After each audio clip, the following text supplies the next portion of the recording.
ವೇದಿಕೆ ಮೇಲಿದ್ದಂಥ ಎಲ್ಲ ಭಾರತೀಯ ಜನತಾ ಪಾರ್ಟಿ ಗೌರವಾನ್ವಿತ ಅತಿಥಿಗಳೇ, ಇಲ್ಲಿ ಸಾವಿರಾರು ಸಂಖ್ಯೆಯಲ್ಲಿ ಆಗಮಿಸಿದಂಥ ಭಾರತೀಯ ಜನತಾ ಪಾರ್ಟಿ ಕಾರ್ಯಕರ್ತರೇ, ತಮಗೆಲ್ಲರಿಗೂ ಅನಂತ ಕೋಟಿ ನಮಸ್ಕಾರಗಳು. ಯಾಕಂದ್ರೆ ಇವತ್ತಿಷ್ಟು ಬೆಳಿಗ್ಗೆ ಬಂದು ಈ ಕಾರ್ಯಕ್ರಮ ಯಶಸ್ವಿ ಮಾಡಿದಕ್ಕಾಗಿ ತಮಗೆ ಅನಂತ ಧನ್ಯವಾದಗಳು.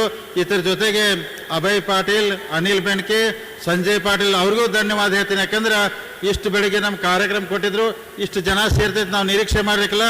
ಇಷ್ಟೊಂದು ಸಂಖ್ಯೆಯಲ್ಲಿ ಸೇರಿದಕ್ಕೆ ಅನಂತ ಕೋಟಿ ನಿಮ್ಮೆಲ್ಲರಿಗೂ ನಮಸ್ಕಾರ. ಈ ಕಾರ್ಯಕ್ರಮ ಯಶಸ್ವಿ ಮಾಡೋದಕ್ಕಾಗಿ ಈಗಾಗಲೇ ಅನೇಕ ವಿಚಾರನ ನಮ್ಮೆಲ್ಲ ಮುಖಂಡರು ಹೇಳಿದರು.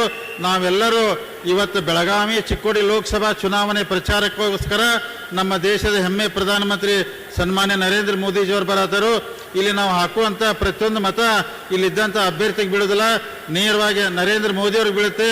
ಭಾರತ ದೇಶ ಗಟ್ಟಿ ಆಗೋಸ್ಕರ ನಾವು ಮತವನ್ನು ಮಾಡಬೇಕಾದ ಕಳಕಳಿಯಿಂದ ವಿನಂತಿ ಮಾಡ್ಕೋತೀನಿ. ಯಾಕಂದ್ರೆ 2014ರಿಂದ ಇಲ್ಲಿವರೆಗೆ 10 ವರ್ಷ ತಾವು ಅಧಿಕಾರ ಕೊಟ್ಟದಕ್ಕೆ ಇವತ್ತು ಭಾರತ ದೇಶ ಎಷ್ಟು ಗಟ್ಟಿಯಾಗಿ ನಿಂತಿದೆ. 3ನೇ ಸಲ ಈ ದೇಶದ ಪ್ರಧಾನಮಂತ್ರಿ ನರೇಂದ್ರ ಮೋದಿಜಿಯವರು ಆಗಬೇಕಂತೇಳಿ ತಾವೆಲ್ಲರೂ ಆಶೀರ್ವಾದ ಮಾಡಬೇಕು. ತಮ್ಮಲ್ಲಿ ಕೈ ಮುಗಿದ ಕಳಕಳಿನ ವಿನಂತಿ ಮಾಡ್ಕೋತೀನಿ. ಮೇ 7ನೇ ತಾರೀಕು ತಾವೆಲ್ಲರೂ ಹೆಚ್ಚಿನ ಸಂಖ್ಯೆಯಲ್ಲಿ ಬಂದು ಮತಗಟ್ಟೆಗೆ ಬಂದು ಮತದಾನ ಮಾಡಬೇಕಂತ ಹೇಳಿ ತಮ್ಮಲ್ಲಿ ಕಳಕಳಿಯಿಂದ ಕೈ ಮುಗಿದು ನಾನು ಮಾತು ಮುಗಿಸ್ತೀನಿ. ಜೈ ಹಿಂದ್, ಜೈ ಕರ್ನಾಟಕ ಮಾತೆ.